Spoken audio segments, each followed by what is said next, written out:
webinar follows on from last week where I showed a simple development appraisal app that I'd created using Claude.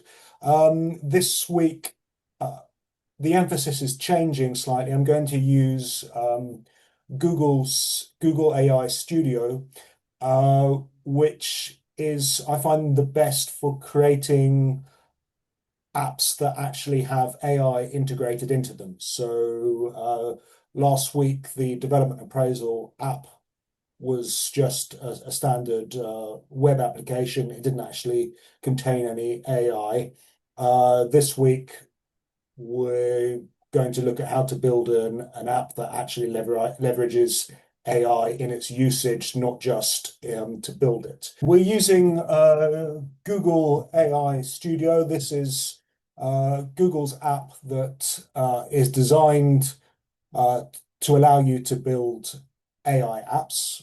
You can use it for apps that don't have an AI application. It's free, so you can just go on to aistudio.google.com. You probably need a Google account, but other than that, it is free, although you can link it to a paid account, which is what I've done for two reasons. One, I didn't want to run out of usage in the middle of this demonstration. And as with a lot of these things, once you've linked your account, they don't make it that easy to unlink a paid account. But never mind, that's a different story. So this is where you land when you go into Google AI Studio. And what interests us is my apps, or we'll create a new app, and then it's here. It just says describe the app you want and let Gemini do the rest. So I will take the prompt that I have already prepared for this. I'll paste that in. So I've just told it build a web app that will allow the user to upload a French commercial real estate tenancy schedule in PDF format. The app will then analyze the documents and produce a structured output in English with the following fields. And then these are the fields that I'd want to see in a tenancy schedule, which I'm going to use to run a cash flow off. So nothing too unusual here. The lease start date, lease end date, next break date, annual rent, and so on. Where it gets a little bit more interesting, and where, as I'm sure you all know, that problems can arise in terms of quickly importing a tenancy schedule into the format you want, is with the areas, whether you have areas, different types of area linked to one tenant going listed horizontally or vertically linked to the same tenant, what you do with parkings and so on. So I've asked it to produce a nested array for areas and parkings, and the user will then be able to download the instruction either in native JSON format, which we can then import to Excel, or a flattened Excel format. So I will just click on build, and then it will start going. If I just click on the settings, you'll see that I've got it linked to my Google API key, and I'm using the default model. So I'm not good. It takes a few minutes, so I'm not going to. We're not just going to sit here all day and let it build. I wanted to show you this, and then I'll go back to one I've done already. So then after, I don't know, what was that, 30 seconds or so, it gives us a choice of the design format you want. So You know, you decide whichever one you want, and then it will choose it, and then it will carry on building. But I'm I'm going to go to the one I've already built to save time. So on the left-hand side of the panel is the trace of chat of how I've been chatting with the model.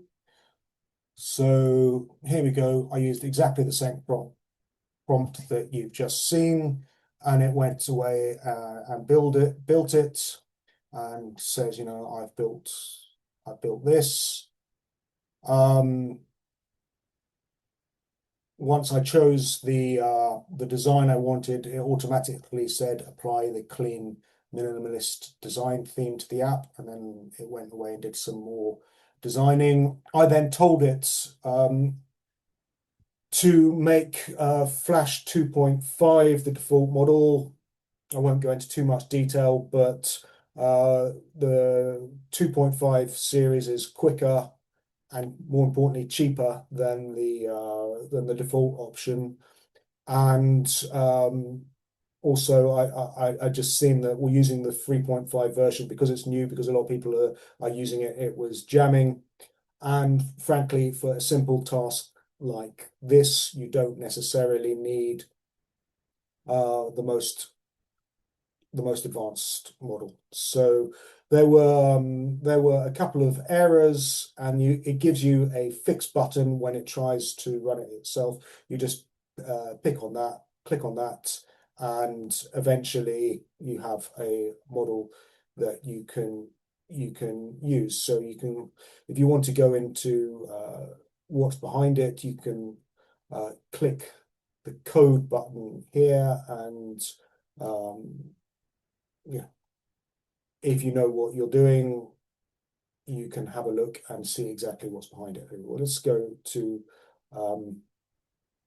the app preview.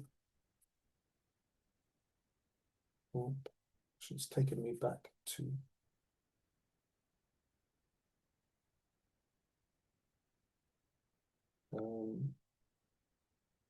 let's click skip. Ah, I hadn't. Sorry, I hadn't. I clicked on the new version of the tenancy schedule editor rather than the old one. So there we go. This one. Now it's loading again. Okay, so this is what it has built for me. So I can now, when I told it to use the 2.5 model, it's now given me a choice between the Gemini model I want to use. I'll keep it on 2.5, and it's just given me an interface where I can upload a tenancy schedule. So I will just have a tenancy schedule here, which I will quickly share with you. So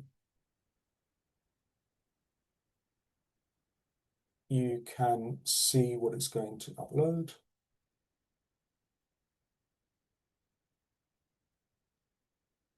So here is a French tenancy schedule that I extracted from an IM that I'd received a long time ago. To make things a bit more interesting, I added extra lines of areas to one of the tenants, so that we really need the nested function I mentioned earlier, but otherwise a fairly typical tenancy schedule that you might receive if you're analyzing a building. So,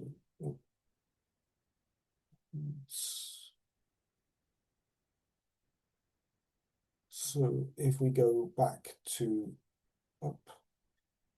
our new Google Gemini app, I just click on the no, on the tenancy schedule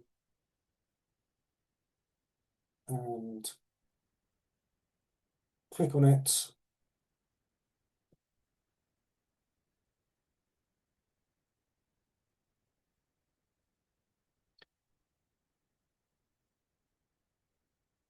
And it will go through it.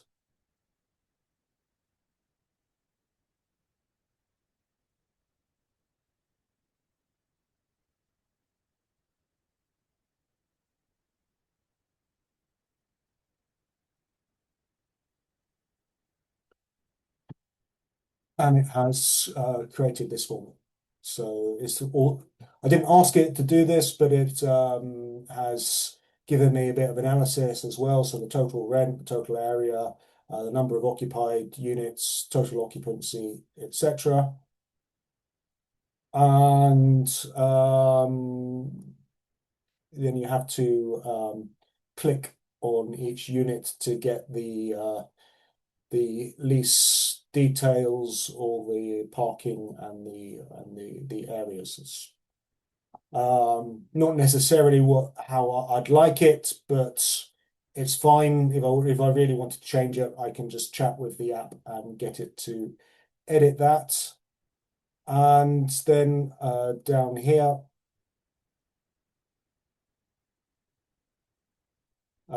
I can either download as Excel or download in JSON. I expect so we'll go downloaded, and in Excel it's given it to me in CSV, which isn't ideal. So let me just convert that. Go. There's a few things I would maybe want to improve. It hasn't. There's got some problems with the meter squared, the meter squared sign, and it's not split the areas quite as I want them. But so I can either go back in and give the AI more instructions on how to build this, or alternatively, I can download it as JSON, which is a JavaScript object notation and is a very efficient way of storing data, particularly nested data like we've just seen. So it gives it to you in this format. And if I just go to the tenant, which I put the extra units in, it's given me three different data area entries in the area section, and separated the parkings as well. And I can then import JSON directly into Excel myself using Power Query, which I think is maybe a more efficient way of going about it, but I can also go back into the chat and say, no, I want, for example, each area type to be listed across the top of my table, and it will then go away and reprogram that. So one more thing I want to show you on Google AI Studio, because we're approaching the end of the normal session before we move on to the Q&A, is I can now, once I've got an app that I'm happy with, I can publish it. So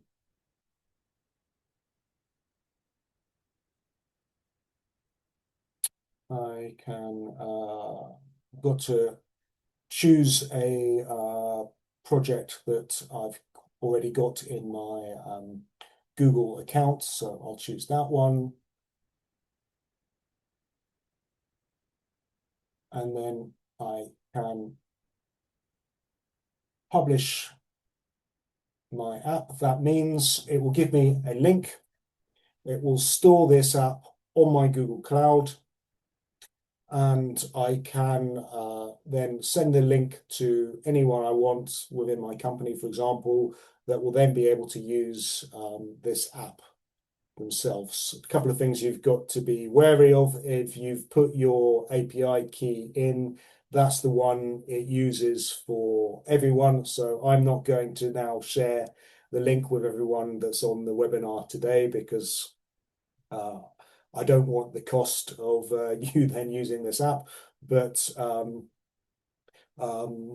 that's the idea. It will take a couple of minutes, and then you'll have an app that you can share with anyone that you want. There are I said it will use your Google API key. If you want to reprogram it not to, then you can do that. So, or you can set up a separate API key um, just for this app. So there we go. There's the URL, so I can copy that, go back into my browser, paste it, and I have exactly the app that I built, and so I can share that with anyone who might want to use the app in the same way.